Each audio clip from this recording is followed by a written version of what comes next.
Well, hello everyone. Here we are in video 6.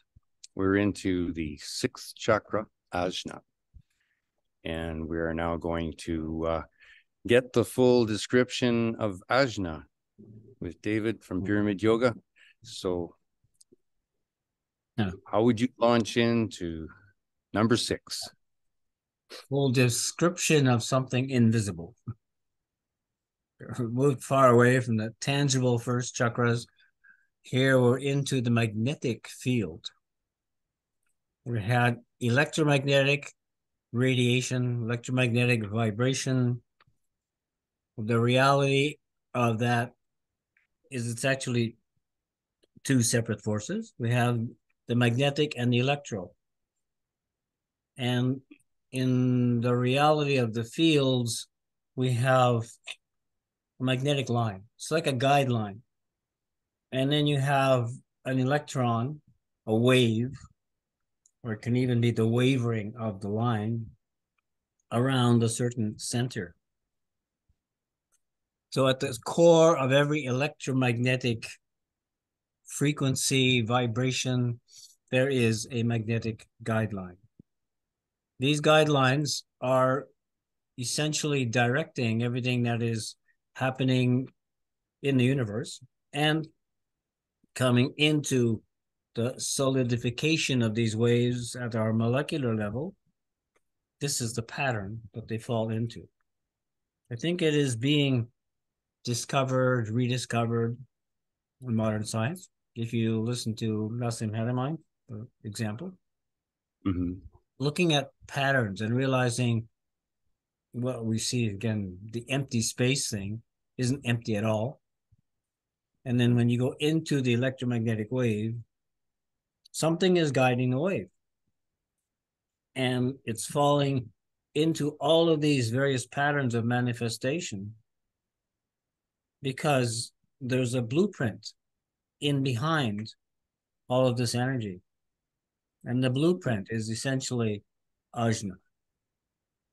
You think of it as the imagination of the universe, the drawing board that is laying out how life is going to be manifested in all the different worlds, including ours. So this magnetic force is what we use to direct our mind, to make decisions and to say, I'm going to do this. There's a magnetic impulse that goes to activate muscles to make us do things. Right. How's that for So, a starter? well, loaded. Very nice. I mean, one of the terms that is used to describe the sixth chakra is the mind's eye. So you just mentioned this vision. So also the sixth sense, right? Sometimes associated, and it is the sixth chakra. So another synchronicity there. Yeah. Can you speak to the idea that you just touched on, which is the mind's eye, which is our imagination or image access point? The Vision. directing. Yeah, it's the directing force. And it's from this place that we direct what's going to happen in our life, what we want to do. It's the directing place for our physiology as well. When we're looking back at the endocrine glands, the physiological aspect here, the pituitary gland is called the master gland. And actually, Ajna means the commander.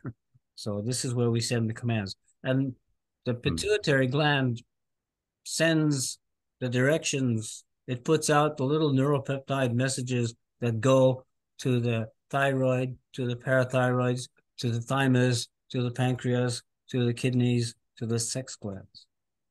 It sends out the signals that say, turn on, activate, produce something, or relax. You've done enough.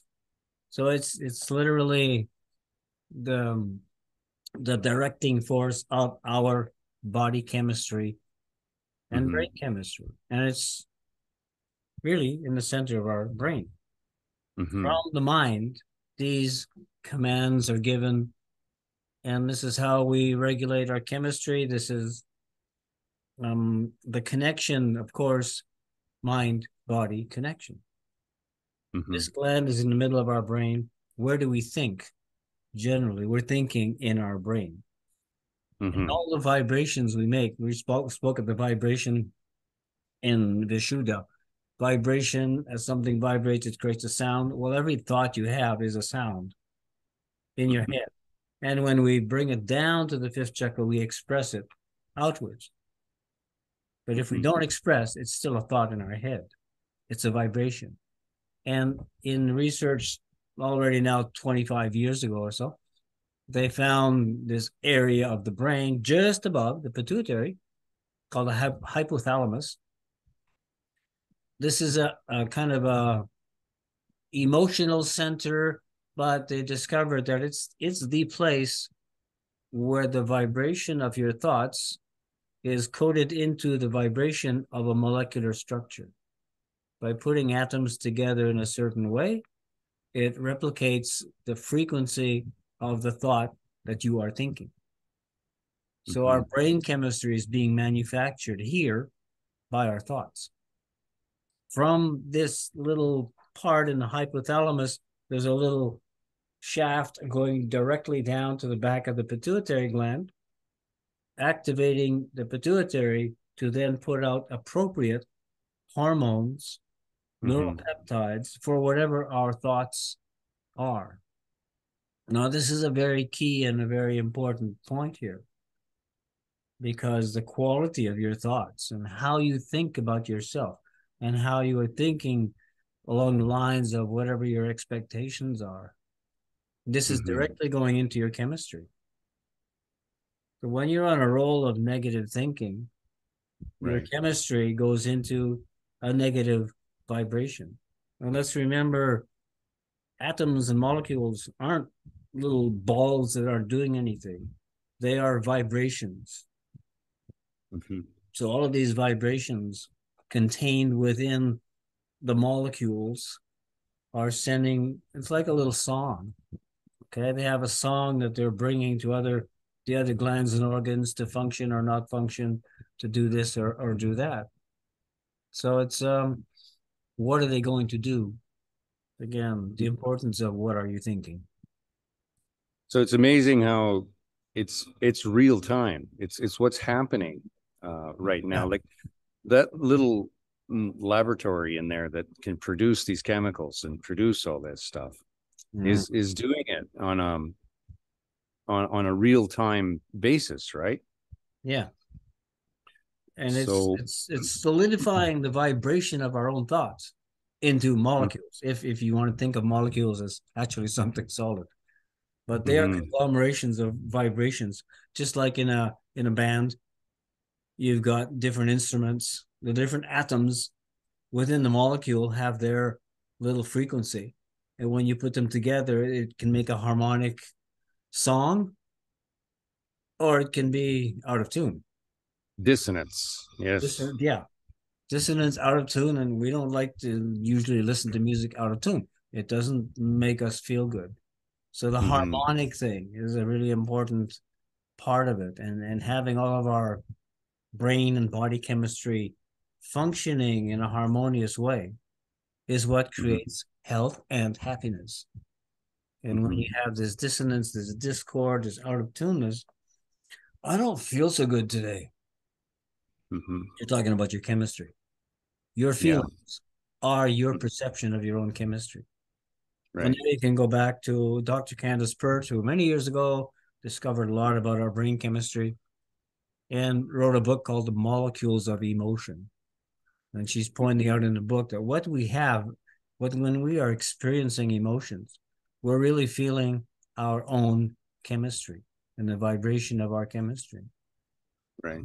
In yoga, you're learning to redirect the molecular structures, change your thoughts, and rearrange your chemistry by actions of, bringing in more oxygen into the equation, changing your thoughts into something optimistic and positive.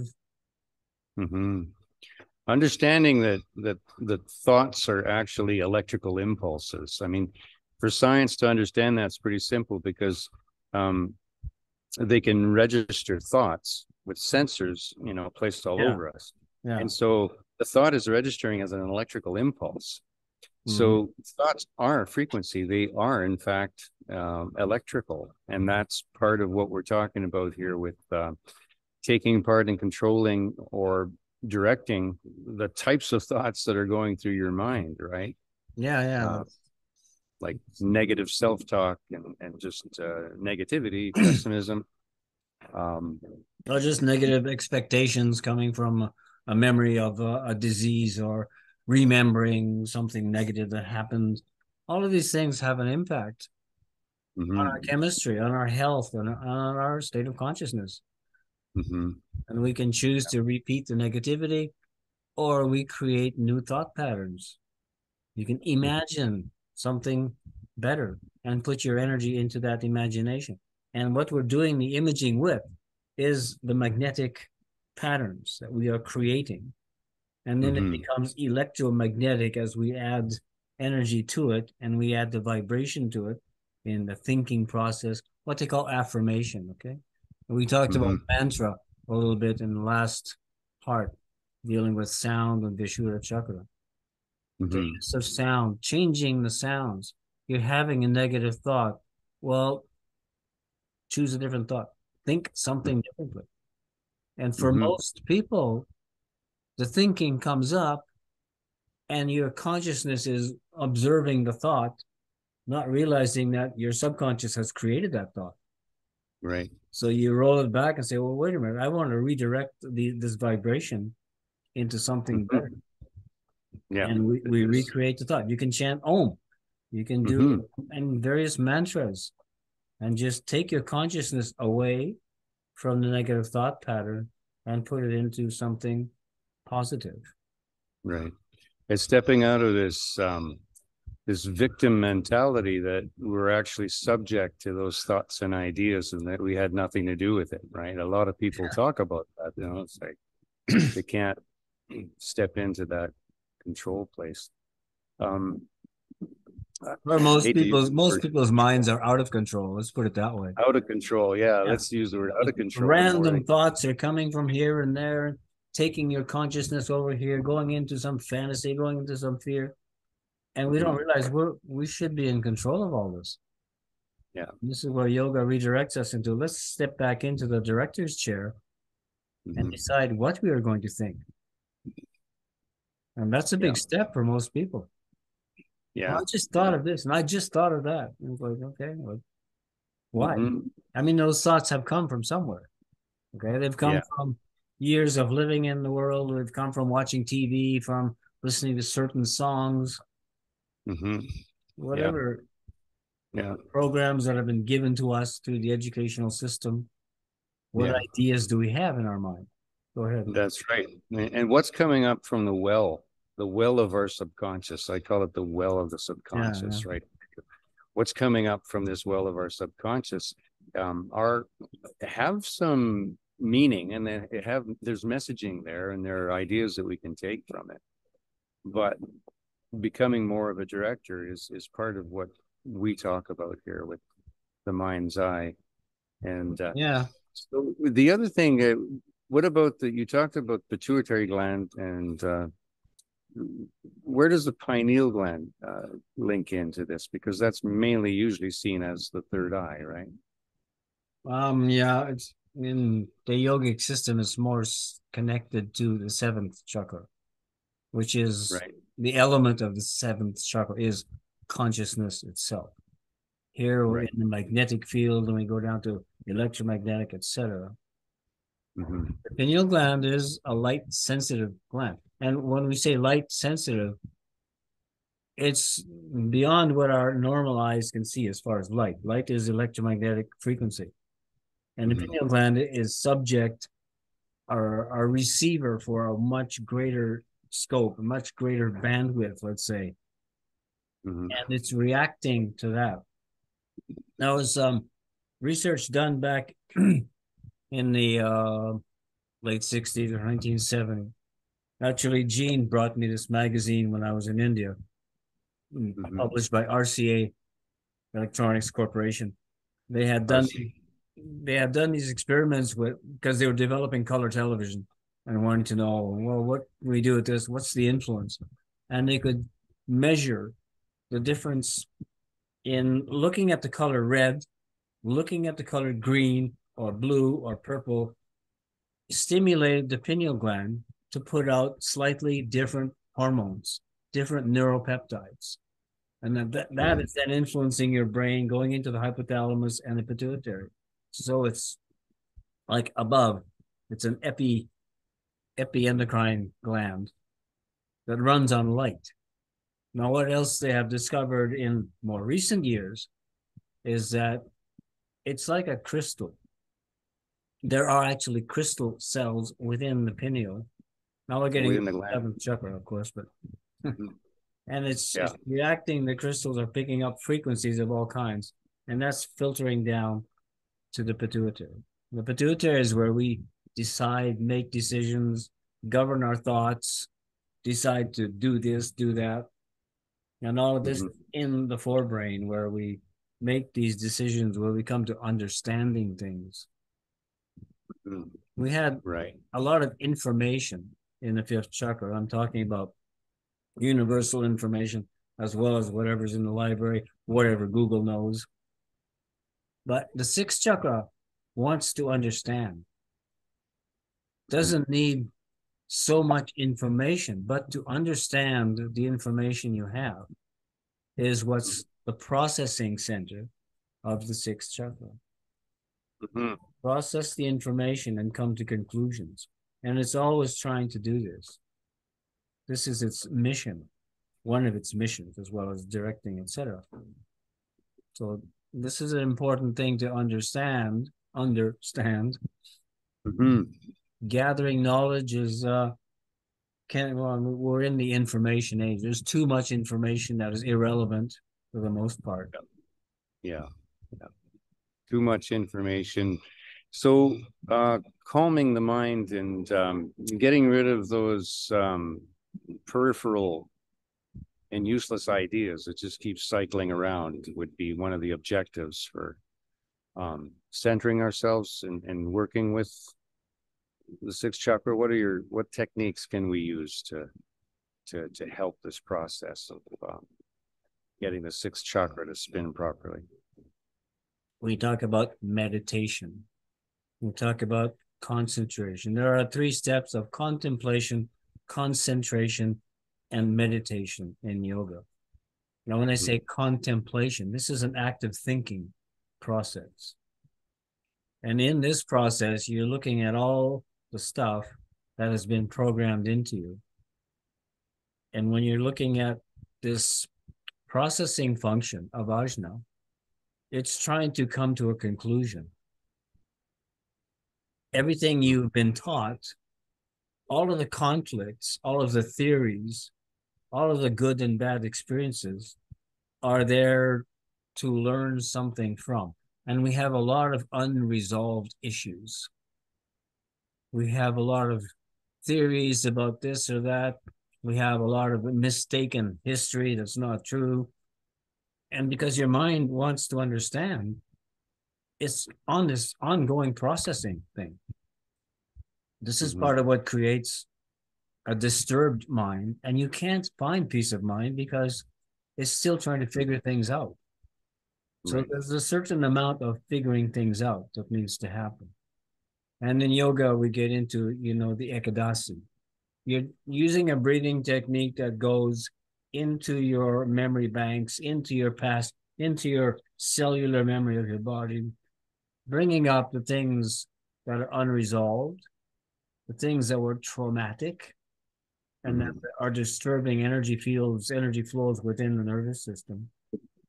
And that's a necessary part of establishing peace of mind.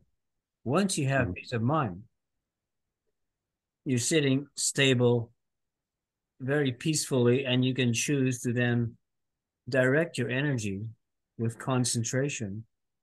That can go down to the 4th chakra for healing something in your body. It can go to the fifth chakra to research a certain segment of knowledge about something or other. And you will see the results by doing it when your mind is clear and when you're focused.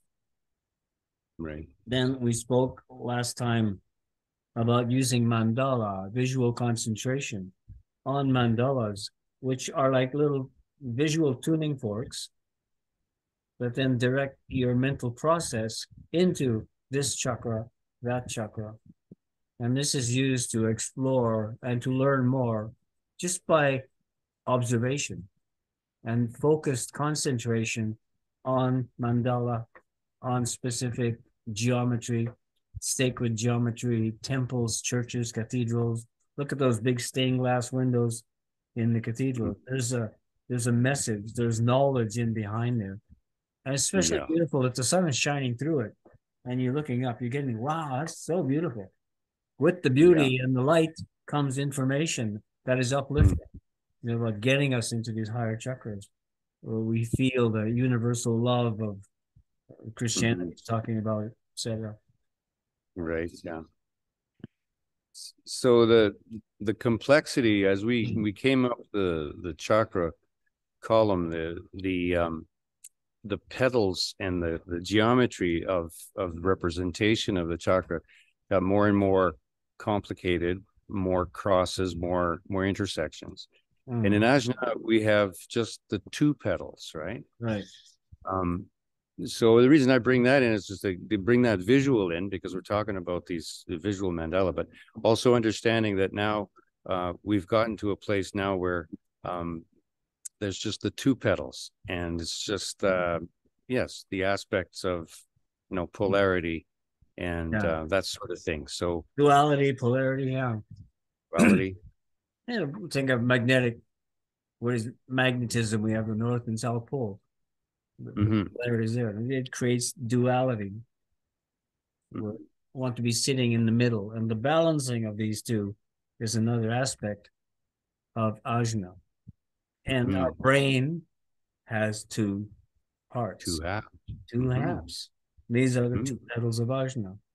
One of them is very feeling, intuitive, artistic, inspirational. The other one is very logical, mathematical, and rational.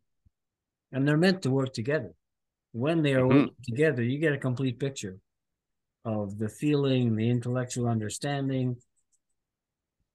And we've been educated off into the male side, the rational, logical, at the expense of the feeling and the intuitive.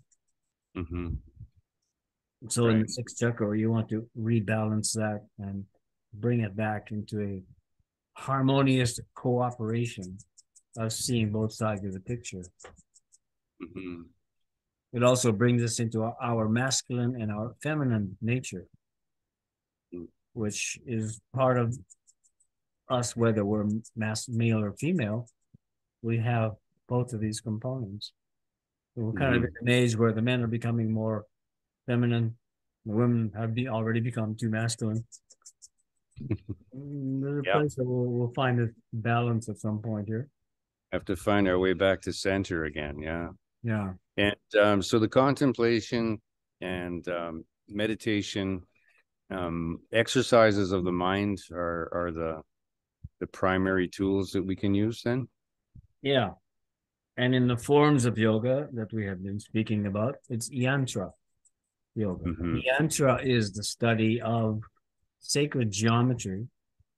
Essentially, it's a study of the energetics of the universe and how it falls into these patterns that are there in the universe, these patterns that are creating the manifestation as things materialize. And in that, we have the wave function and the study of the wave function itself, the frequency of the waves, how every particular frequency has an effect on us. And each one is attributed to one of the chakras, or each, let's say, a specific frequency, and then the harmonics of that above and below. Each one has an influence on us, giving us the sensation of the feeling of gravity or the feeling of expansion in Anahata. When you get to the sixth chakra, it's the feeling of being at the center. It's almost like you have the drawing pencil and you're drawing out the picture you want to create. It's a very calm energy as opposed to Vishuddha, which is vibrant and wordy and loud and vibrational. This one has a calm sense to it. And you know, when you get in there, the calmness is there. And when you're too much back in the fifth chakra, too much in your rational mind, too much thinking, it disturbs that peace. Mm-hmm. Right. So I think we've covered many of the aspects of AJNA. Is there anything else you can think of to wrap up number 6? Just a little continuation on the yantra side is it's the mathematics and geometry of the universe and measures time in a sense that there are different cycles of time according to the energy of this chakra, that chakra. And each one has an influence, an impact on what you're doing, what you're feeling, what your thoughts are. And this leads to a system in yoga, in part of the yantra system, where you can calculate your personal calendar. And you know which chakra energies you have today, which one you'll have tomorrow. On a bigger scale, this month and next month are all governed by a specific chakra energy. And having observed this and taught it and played with it for decades, there's a high degree of accuracy here. And it's not like it's totally predictive. It's just telling you what energy you have access to day by day, month by month, and year by year. What you do with that energy is still up to you. This is the director again. What am I going to do? Today, I have a huge amount of social energy. Am I going to sit at home and write a book? Or am I going to go out and if you do go out, you'll find, oh, you're meeting all these people that have something to say to you today. People you were thinking about contacting, and all of a sudden you bump into them. So when you're doing the right thing at the right time, the Yantra calendar allows you to do that. It's a way of planning out a little bit better than just being in the chaos of life sometimes. Right. Or just counting on intuition and counting on more obscure sort of techniques and forces. Yeah. Yeah. Cool. Okay. Anything else we could cover? No, I think that's pretty good. We will move into the 7th chakra in our next video, and and just do a wrap up afterwards too, and just tie it all together. But the next one will be video number 7, where we will cover the crown chakra and a little bit beyond. Yeah, Sahasrara, which is, it's the crown chakra on the head, not in it, and it can go out into the universe or down into the body. So it's a turning point where we again decide and direct where we're going to go with this. Okay, then next time with Sahasrara chakra. For now, this is a kind of an overview of AJNA, the command center. Okay. Command center.